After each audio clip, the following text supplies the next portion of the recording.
haddana waxaan u yeerayaa sheekh cali wajiis oo kelmadda culimmada halkan ka soo jeedin doona insha allah qeybaha dambe waxaan ka codsanayaa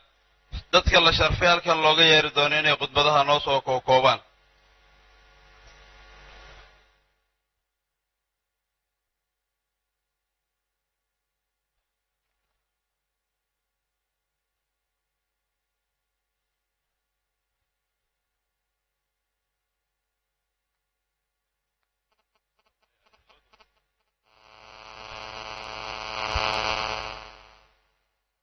بالله والحمد لله والصلاة والسلام على رسول الله وعلى آله وصحبه ومن والاه مدحدا شرفت بدن هرتيدا فديدا ayaan salaamaya gudoomiyaha aqalka sare wayeelka qaranka Saad Cabdi Xaashi Cabdille ra'iisul wasaaraha qaranka istaadka firfircoon dhalinyarada Dr. Xasan gobernatooraha gobolka Anadooq magaalada Muqdisho Saad Cumar Maxamuud Maxamed Filish والله نون ما هنقول بس كستي وقاعد نتكلم نقول واي سيدو كتو وحن سلام يا رئيساري هوري مدن دكتور بروفيسور عبد محمد قيدي قالها وزير هذا لبض قال يتليها البوليس يتليها شكله جوجا يدمان ورده بالشدة مرة بينان ديرادو وحارب كلي إن إرادو ولا بكلمه 6 دقائق كسوكبا كلمة كوبا هذا كور لابد يكون هي سجال طلبت بنك آخر كذا أيها هل كان كلمة عن كجدينا مناسبة وزارة المالية ده فرع بندقيسي وحاير مدحوين محمد عبد الله محمد فرماجو جمهورية الصومالي وأهلي مركز رئيس الوزراء وقد دقي دل كان أستاذ حسن على خيفه وحنو مرينا يا يقول أحسن يدان وأنا يقول أحسنتين اسبدل كصومالي كنت لابستي هير قرن وقوشي مدحوينها هذا وقد ما يسيوها كمركو تقي وحقبت كده قالها دايما كده عارفينها هي هرمرك امنيغا دنا ميلتريغا دنا كاست بلشده لكن ما انت waxaan leeyahay marka leeto madaxweynaha iyo ra'iisul wasaaruhu ummadda Soomaaliyeed oo u heeliyeen markay u keeneen Saad Cumar Maxamuud Maxamed ay u heeliyeen marka leeto marka runtii waa heel maartay marka la dhacay waayo aad weyn waxaan huba hadii hogaaminta sare ee aad u qiimaha badan ee madaxweynaha iyo tan ra'iisul wasaaraha oo runtii taariikhda gashay gudaha iyo dibaddaba siyaasadda dalka waxaan u maleynayaa meesha ugu muhiimsaneed ay u baahnaayeen waxay ahaday dawladda dhexe waxay guuleystaa markii dawladda hoose iyo gogashu ay guuleysato marka gobernatoore firfircoon duq magaalo oo Ustaad Cumar oo kaleeta runtii aad bay ugu baahnaayeen dalkuna oo u baahan yahay waana ilaahina waa waafajiyay madaxweynaha ra'iisul wasaarihiisa runtii waan ugu hambaleynaynaa culimada Soomaaliyeed oo ummadda Soomaaliyeed oo bulshada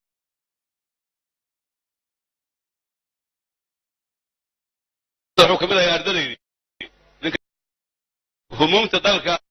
أيها ودليل نير واي لك مركا أفرت المامود أيها نمد الصومالية دوغو بشارينا رئيس وزارها يقدميها أقل كسرية مسؤولين تقرن كي جوكتنا إنه إن شاء الله أنكيري دون هدي لا يراد وأنا موقت على مدهدي مركا شاقي إلا وابلغوها سيء وأنين حدوغالا وسيد نبت دلك أوغا ورقبا حدوغال لمدنا قيمة وين أي لاذا هاي دلك أولاذا هذا رئيس الوزراء وحاول قلت ما قولها فرح بدل قارها يعني كمتها إنه الرماية إنسانية ده هذا بس شقيقي أو قبل هذا الصومال ده وسوى ذا مري ومجتمع حق لي هذا عن له نسكت على واحد بدنا كم غنى لكن نبل شذا هذا فهمي بوها وهذا يقانا تاسنا وحيد فايد استمرك وحيل كهر قرن وقبتي إنه يسود ويسبل شذي استمرك العمر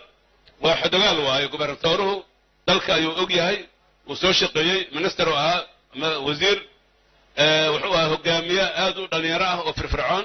wuxuu ahaa dadkii magaalada bilaabay markii uu xumeeday inuu la dagaalamo munkarka iyo xumaanta ilaa ciidamo xumaandideera uu ka sameeyay deegaanka uu joogay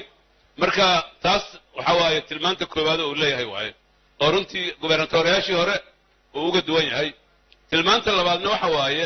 xiriirka waasica bulshada uu leeyahay qaybaheeda kala duwan oo xafladda maanta la fadhiyay tusaale u tahay yacni mujtamaca Soomaaliyeed nin la baraayo ma ahan